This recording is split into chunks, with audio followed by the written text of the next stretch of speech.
Hi guys, hello and welcome to a new opening video. From today I'm gonna present my videos in English so that they will be available for everybody, including some of my non-German speaking students, and I think it's also not a problem for everybody who is German speaking. So today I'm gonna show you an interesting sideline after 1e4, e5, which tackles a few problems. First, there are two main issues for 1e4 players, which are sometimes a bit annoying and can be very tough to play for a win against them.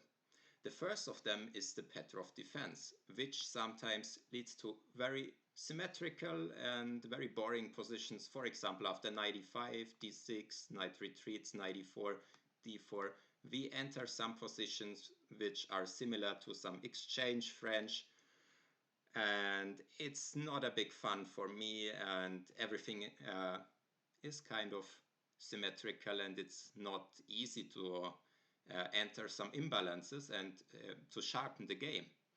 So that's the issue number one. And the second issue is something which is there especially for Spanish or Ruy Lopez players after bishop b5 when they play the Berlin defense, which is knight f6. It's very tough to gain something. There had been some tries like d3, and it's not so easy overall. Therefore, I was looking for some interesting tries. How can we sharpen the game? How can we go away from the well-known paths very early, and how to set some problems for the opponent quite early in the game? And I found something which works against both the Petroff and against the Berlin defense, and that's what I want to present to you today. So after the opening moves of the Petroff, we continue with knight c3, which looks very calm at first, but yeah, we see what we are intending soon. So first, there are not so many options for black here. Basically, there are just two serious options. One of them is bishop comes to b4, which we will cover in another session, or you can analyze it on your own. And the other main option is knight c6. All the other moves are not really serious because, for example, d6 is a big concession as the bishop won't come out, as well as some gambit lines like d5. They just really don't work out.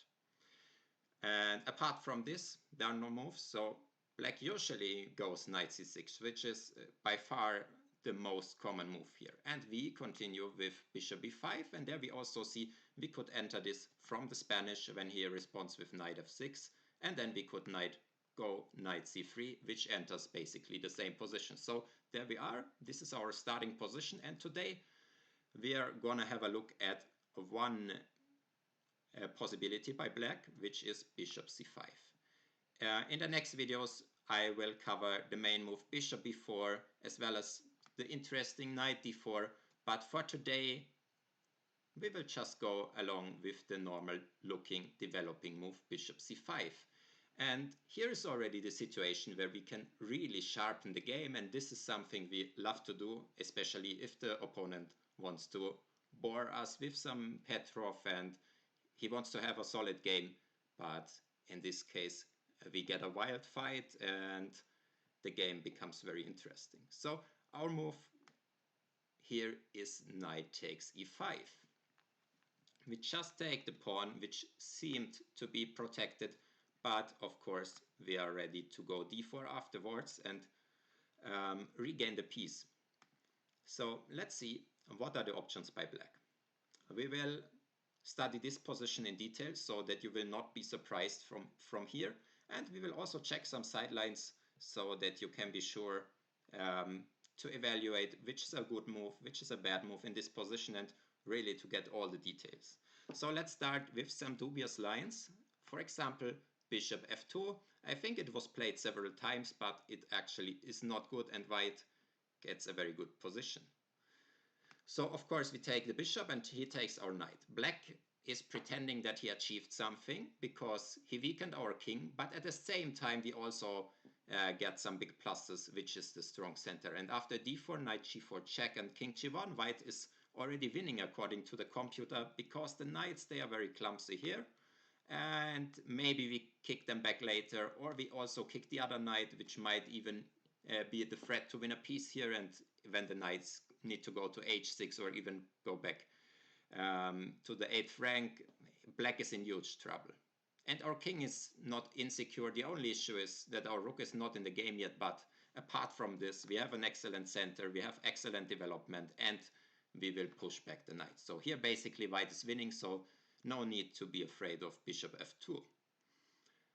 Okay, so what else can black play except taking, which we will of course cover in detail because it's the main move. And I think there is only one really serious option apart from this, which is queen e7, trying to win back the pawn on e4. But black is a bit behind in development, and we just castle after knight e4.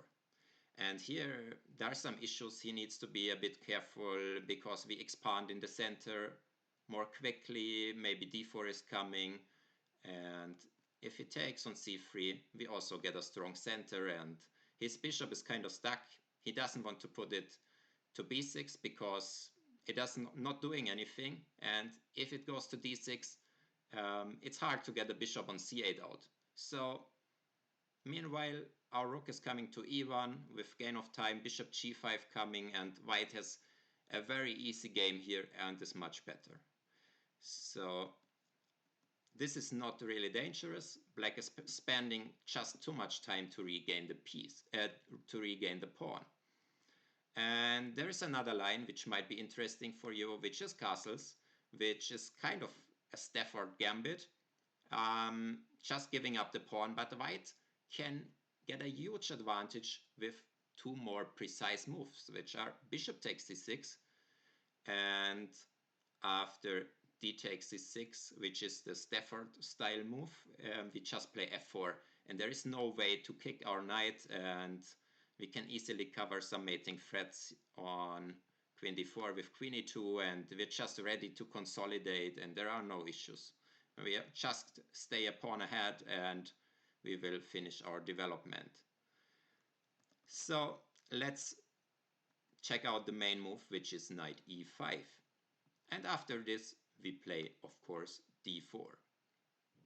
Now, black has basically two options, but only one good option, which is bishop d6. After bishop b4, you need to remember we just can take on e5, and after knight e4, we play queen f3. He can damage our pawn structure, but in the meantime, we get a huge lead in development after queen g3. We attack his pawn on g7, which is not so easy to guard, as castles runs into bishop h6, winning the exchange. And let's see this. Okay, bishop h6, we're threatening to checkmate, so g6 is basically forced, and then white is already winning by material, and the weaknesses don't bother us too much. So instead he needs to go g6, but also then we created some weaknesses, and it's not so easy for black to finish the development because the d pawn is pinned, he cannot play d6, and if castles, there are already a lot of weaknesses around the black king, and we have some attacking ideas with bishop h6, pawn to f4 and f5, bishop d3, and maybe then already sack on g6 and win the game. So white is much better here, and I wouldn't go any deeper here, just play from this position. It should be very good. So the main move is bishop to d6. And now is the situation where it becomes very sharp, and this is something which black must know, and if he is just aiming for some quiet Petroff, he might not be familiar with all the details here, and he might be really under big pressure during a game. So our move is to play f4 and not take the knight immediately. Why does this work? So in case the knight retreats to any square, we can play e5 and still regain the piece. That's the basic logic, and we are in no danger not regaining the piece. But at the same time, we also threaten to take here and win another piece afterwards. So black really needs to be careful. He needs to give back one piece, but he is not advised to give away two pieces, because then he would be just losing according to material, and this can be very tricky. So he needs to return material, but he needs to figure out in which way on the board, and it's quite unpleasant to face such a decision after, yeah, let's say something less than 10 moves. And there are not so many ways for black. So the one thing he must do is to move the knight, otherwise we just take, we have a massive center, and black should be already losing. So there are two serious moves, which are knight c6 and knight to g4. We will start with knight to g4, which is supposed to be a bit worse than the alternative. We continue e5, and black usually plays bishop b4, pinning our knight. And now there are some lines. I think objectively best is to take on f6, but what I like more from a practical point of view is castles. And already here, after castles and f5, we still don't take the knight yet, but black cannot save it because the other knight is still hanging. So the knights are kind of dependent on each other, and this is quite awkward for the knights in general. When the knights need to protect each other, it's a huge problem. So black is still facing this issue, like how to return the piece, and meanwhile we might just threaten the other knight and still keep the massive center. So it's not easy, and let's see what black is supposed to do. He needs to play something like d6, but here we still have a very good position. This pin is quite annoying, this bishop won't get out, and I think white is much better here. So let's see. Yeah, black can take and play d5, bishop d3, but yeah, white is having a very comfortable position, and yes, you can look further from here, but I think it's enough. Let's see what else can happen. For example, in this position, knight c6 is possible, which is supposed to be better, because the knight is not kind of unstable on g4, it has a safe spot on c6, and black is ready just to return the knight on f6 after e5. So e5, again, there are two moves, bishop e7 and bishop b4. We see bishop b4, and then there is a funny line which goes castles, which I again think is a bit more tricky than taking the knight immediately. And for example, bishop takes, pawn takes, and now there is only one move for black to stay in the game, which is knight e4. If knight d5 is played, then we have queen f3, and after something like a6, bishop e2, and queen g3, our center is massive, the knight is not in the game, and we have a huge initiative on the king side. For example, castles, f5, f6 is a huge threat, and after f6 we just continue the attack. Rook f7, bishop is coming, and according to computer it's already dead loss for black. We just bring new pieces. At some point we can open the position or just take the material. For example, yeah, there are not so many examples needed, I think. Yeah, something like he needs to get the pieces out somehow. Maybe d5 is an option to consider, but I would suggest we can take here queen takes, and maybe we just take on f6, as our rook is maybe entering, or g7 drops and white has a crushing initiative. So knight e5 is not the move here, because the knight is unstable, it cannot be protected, and then our center is rolling down the board. Instead, knight e4 is the way to go, and the main idea is that after something like queen f3, d5 should be the move, and the knight becomes stable in the center, and it's not easy for white to do something. Black is getting his pieces out in a quite a normal way, maybe even long castle, and then he's just a piece up. So therefore we play queen g4, after which he should play g6. I suppose castling is a bit too risky, as we either get our bishops directed to the king side or just play f5 with some f6 threats. You can discover this in more details if you are interested. I have not checked this before, and not to tell something wrong, just check it out yourself. G6 is the move he should go. Castles, I think there are some issues. So after g6 we play d5, and again the question is where to go. Should we return this knight? But then white still keeps a strong center, so it's not so easy. And the best move, it's already very hard to find, is a small tactical trick.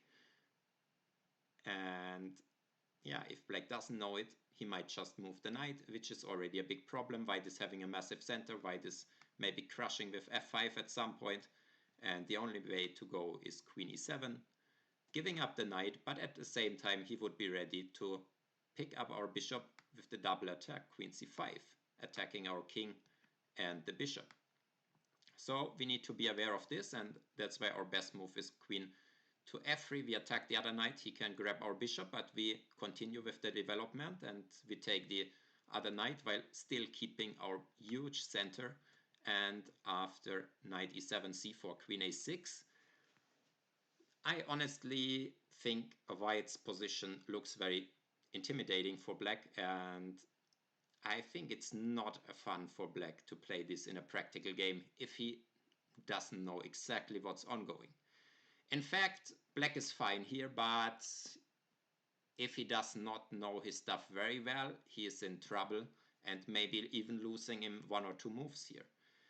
The best move, and it will be very surprising I think to all of you, is rook g8, and it's a very deep idea.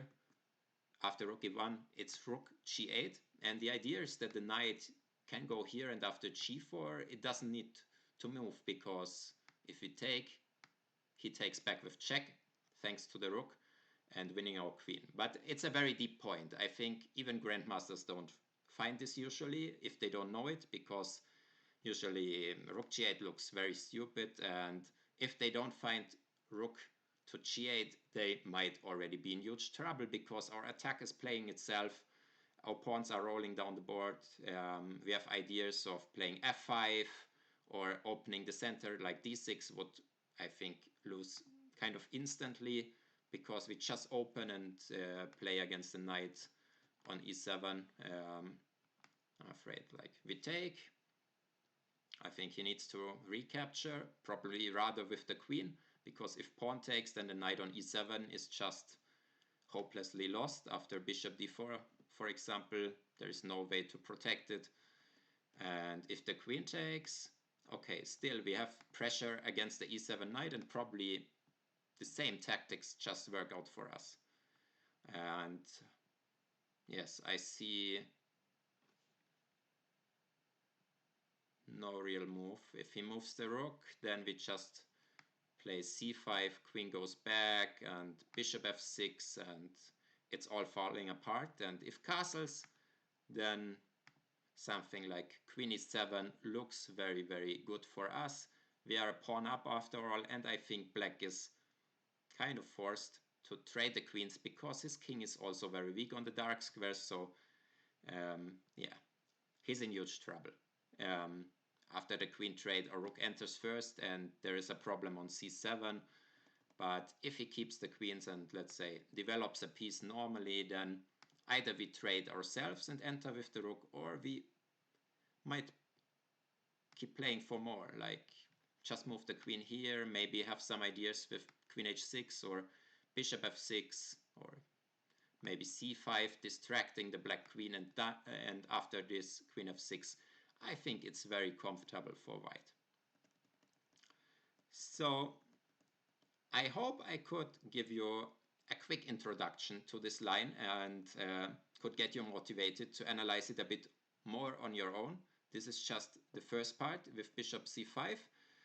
I'm not saying I covered every detail or every line, but as a start, I think it's interesting to have some input, and I hope it keeps you going and you're not so unhappy when you face the Petroff or the Berlin defense in the future, because you have some creative ideas which can cause some problems for your opponents. So thanks for watching, and if you like the content and want me to keep it up, please like and subscribe to the video, and yeah, see you in the next episode. Goodbye.